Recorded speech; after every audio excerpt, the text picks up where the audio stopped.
রক্তের কোনো সম্পর্ক নেই, তবুও অচেনা অজানা এক মানুষের মৃত্যুর খবর শুনে হৃদয়টা এমনভাবে ভেঙে পড়েছে। এই ব্যথা কি আগে কখনো অনুভব করেছি? নিজেকেই প্রশ্ন করি। সব সম্পর্ক রক্তে বাঁধা থাকে না। কিছু মানুষ না জেনেই না চিনেই হৃদয়ের সবচেয়ে নরম জায়গায় স্পর্শ করে যায়, আর চলে গেলে রেখে যায় নামহীন এক দীর্ঘ কষ্ট।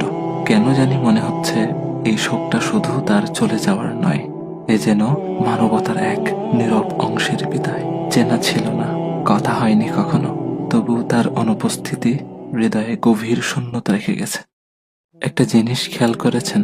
আমার ভাই ওসমান হাদিকে গুলি করা হলো জুমার নামাজের পর, আর তিনি তার রবের ডাকে সাড়া দিয়ে চলে গেলেন জুমার রাতে। আহ, কত সৌভাগ্যের মৃত্যু! আল্লাহ সুবহানাহু ওয়া তাআলা আমার ভাইকে শহীদ হিসেবে কবুল করুক, জান্নাতের উচ্চ মাকাম দান করুক, শোকাহত পরিবারকে ধৈর্য ধারণ করার তৌফিক দান করুক।